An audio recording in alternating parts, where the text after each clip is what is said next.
전도서 10장 12절부터 20절입니다. 오늘 본문의 배경이해입니다. 이 단락은 마치 잠언의 지혜를 언급하는 듯 합니다. 그러나 진정한 지혜란 자신이 가진 지혜의 한계를 알고 절제하며 신중하게 말하고 행동해야 한다는 점에서 잠언의 지혜와 차이가 있습니다. 먼저 말은 지혜와 어리석음을 판별하는 시금석과 같습니다. 신중하게 말하는 것이 지혜입니다.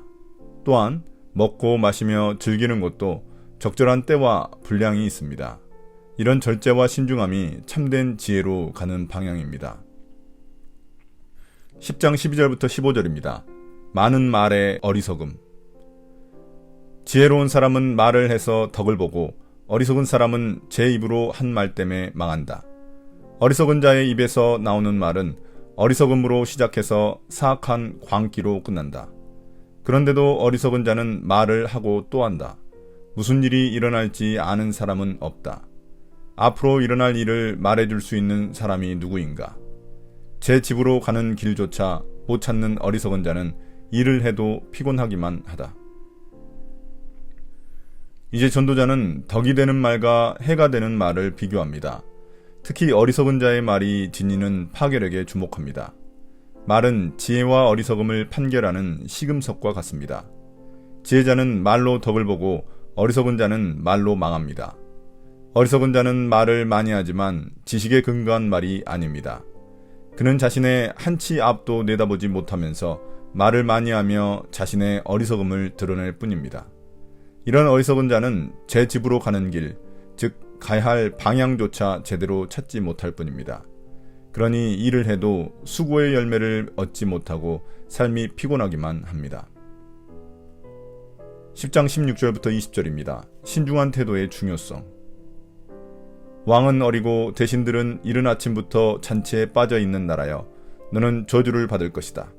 왕은 출신이 고귀하고 대신들은 취하려고 해서가 아니라 건강을 지키려고 제때에 먹는 나라여 너는 복을 받을 것이다.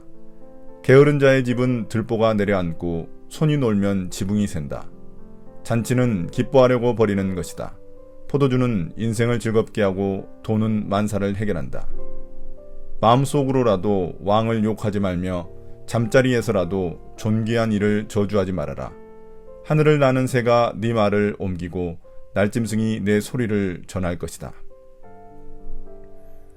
전도자는 다시 왕의 통치와 관련된 어리석은 일들을 관찰합니다.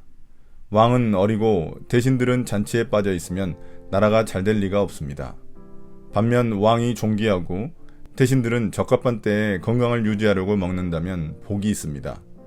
물론 전도자는 19절에서 말하는 것처럼 잔치나 포도주, 돈을 부정적으로 보지 않습니다. 여기서 돈이 만사를 해결한다는 말은 물질 만능주의를 추구한다는 게 아니라 돈이 문제 해결에 유용하다는 것을 의미할 뿐입니다. 그러나 이 모든 것을 적합한 때와 적절한 양을 분별하며 절제할 줄 아는 능력이 바로 지혜입니다. 이처럼 어떤 사람이 매사에 게으르고 먹고 마시는 일에만 매진한다면 그 집은 곧 가난하게 되고 망할 것입니다. 마지막으로 전도자는 20절에서 다시 한 번 더 말의 신중함에 대한 지혜를 언급합니다. 하나님이 세운 권위자에 대해 은밀한 자리에서조차 함부로 욕하거나 저주하지 말라고 말합니다. 말은 결국 새어나가기 쉽기 때문입니다. 그러므로 신중한 말과 신중한 행동이 지혜입니다.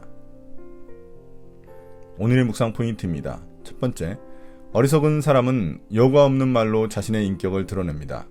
그가 다 아는 것처럼 많은 말을 하지만 자신의 무지만 드러낼 뿐입니다.